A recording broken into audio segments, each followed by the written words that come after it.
Hi friends, welcome to my channel Krish with Viewboss Tamil Vlogs. இன்றைக்கி என்னோடய evening vlog தாங்க பார்க்க போகிறோம்.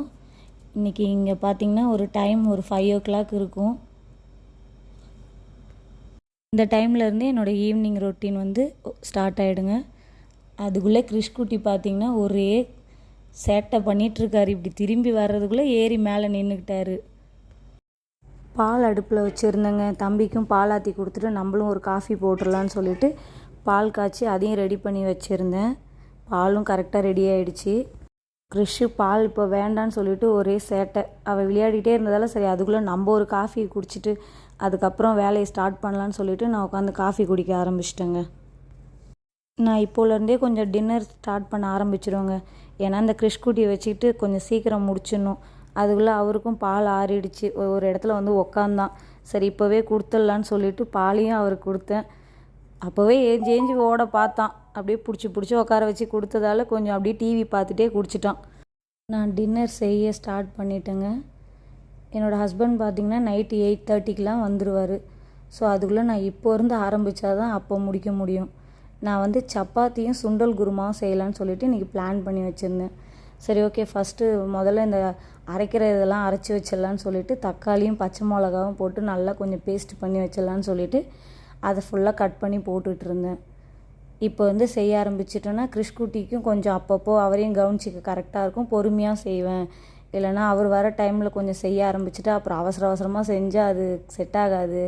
அதனால் கொஞ்சம் பொறுமையாக ஸ்டார்ட் பண்ணலான்னு சொல்லிவிட்டு ஸ்டார்ட் பண்ணேன். அதுக்குள்ளே இதையும் ரெடி பண்ணி அரைச்சிட்டு வந்துட்டேங்க. தக்காளி பச்சை மிளகாவையும் தக்காளியும் பச்சை மிளகாவும் நல்லா அரைச்சி எடுத்துகிட்டு வந்துட்டேங்க. சரி அதை ஒரு பக்கம் எடுத்து வச்சுட்டு ஒரு பெரிய சைஸ் வெங்காயம் எடுத்து அதை 4ஆக கட் பண்ணி வச்சுட்டு சாப்பரில் எடுத்து போட்டுட்டேன். அதிலே பார்த்திங்கன்னா நல்லா பொடிசாக்கிடலாம். அது பார்த்திங்கன்னா எனக்கு கத்தியில் அவ்வளோ இதாக எனக்கு சின்னதாக கட் பண்ண வராது. ஸோ இதில் போட்டால் எனக்கு வேலையும் ஈஸியாக முடிஞ்சிடும். அதனால் நான் இதை யூஸ் பண்ணுறேன். ஆனியன் நல்லா பொடிசாக கட் ஆகிடுச்சுங்க. அதுக்கப்புறம் ஒரு பெரிய சைஸ் உருளைக்கிழங்கு எடுத்து வாஷ் பண்ணிவிட்டு அதையும் ஒரு மீடியம் சைஸில் கட் பண்ணிக்கிட்டேன்.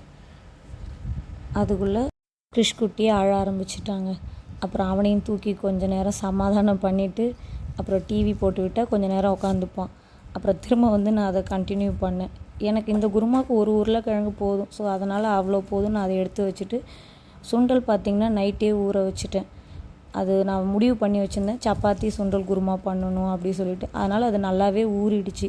அதையும் நல்லா வாஷ் பண்ணி எடுத்துக்கிட்டேன்.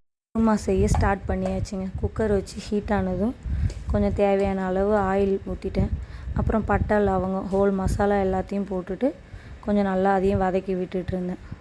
அது நல்லா வதங்கி வந்த உடனே கொஞ்சம் நம்ம முன்னாடியே கட் பண்ணி வச்சுருந்தோம் இல்லைங்களா, ரொம்ப சின்ன பீஸில் ஆனியன் அதையும் நல்லா போட்டு வதக்கி விட்டுட்டு இருந்தேன். அதுவும் நல்லா வதங்கிட்டே இருந்துச்சு. அது கொஞ்சம் கோல்டன் கலர் வர வரைக்கும் நல்லாவே வதக்கி விட்டுட்டுருந்தேன். நல்லா ஆனியன் வந்து சின்னதாக கட் பண்ணதால் நல்லாவே வதங்கிடுச்சு. அது கொஞ்சம் வதங்கின உடனே அதில் லைட்டாக ஒரு ஸ்பூன் உப்பு போட்டு அதையும் நல்லா வதக்கி விட்டுட்டு ஒரு 3 ஸ்பூன் பார்த்திங்கன்னா இஞ்சி பூண்டு பேஸ்ட்டு அதுவும் நல்லா பச்சை வாசனை போகிற அளவுக்கு நல்லா வதக்கியாச்சு.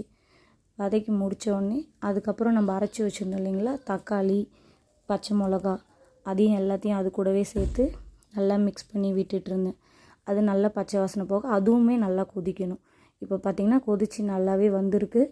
அப்படியே எண்ணெய் திரண்டு வந்துச்சு. அதுக்கப்புறம் பார்த்திங்கன்னா தனி மிளகாய் தூள் மல்லித்தூள் அது காரத்துக்கு ஏற்ற மாதிரி அந்த மசாலாவையும் அது கூட ஆட் பண்ணிவிட்டு அதுவும் நல்லா கொதிக்க வச்சோடனே ஒரு 2 ஸ்பூன் தயிர் சேர்த்துக்கிட்டேன். தயிர் சேர்த்து அதையும் நல்லா மிக்ஸ் பண்ணி விட்ட உடனே நல்லாவே கொதி வந்துச்சுங்க. வந்து அந்த எண்ணெய்லாம் ஃபுல்லாக திரண்டு வந்துச்சு. வந்தோடனே நல்லா கொஞ்சம் ஓகேவாக இருந்தது. இந்த டைமில் வந்து நம்ம ஆல்ரெடி ரெடி பண்ணி வச்சுருந்த சுண்டலையும் அது கூட ஆட் பண்ணிவிட்டு அதையும் கொஞ்சமாக எடுத்து எல்லாத்தையும் போட்டுட்டு ஃபுல்லாக அதையும் ஒரு கிளறி விட்டுட்டு எல்லாம் அதோடு வந்து செட் ஆகணும். அதுக்கப்புறம் பார்த்திங்கன்னா அந்த கட் பண்ணி வச்சுருந்த உருளைக்கிழங்கு இதில் போட்டேன். அதையும் எல்லாத்தையும் அது கூட சேர்த்து மிக்ஸ் பண்ணி விட்டுட்டு தேவையான அளவு கொஞ்சம் தண்ணி அது மிதக்கிற அளவு இருந்தால் போதும். அதனால் அதுக்கான அளவு தண்ணி ஊற்றிட்டு கடைசியாக பார்த்திங்கன்னா கொஞ்சம் உப்பு காரம் பார்த்துக்கிட்டு லாஸ்ட்டாக நம்மளுக்கு ஃபைனலாக தேவையான அளவு உப்பு போட்டுக்கலாம். இல்லை தேவையான அளவு மசாலா எது தேவையோ பார்த்துட்டு குக்கரை மூடி வச்சுட்டு 2 விசில் விட்டுட்டு அதுக்குள்ளே பார்த்திங்கன்னா விளக்கேற்றிட்டு வந்துடலாம். 6:30 ஆகிடுச்சி. விளக்கேற்றி முடிச்சுட்டு தம்பியும் போய் அதை தொட பார்த்தான். அவனையும் சமாதானம் பண்ணிவிட்டு 2 விசில் வந்துச்சு. அப்புறம் குக்கரையும் ஆஃப் பண்ணி வச்சுட்டு அதை ஒரு பக்கமாக எடுத்து வச்சுட்டு, மாவு பார்த்திங்கன்னா நான் வந்து ஒரு 3 மணிக்கே வந்து பிசைஞ்சு வச்சுட்டேன். அப்போ வந்து நல்லா சாஃப்டாக வரும் இல்லைங்களா? அப்போ நமக்கு தேய்க்கவும் நல்லாயிருக்கும், போட்டாலும் நல்லா சாஃப்டாக வரும்.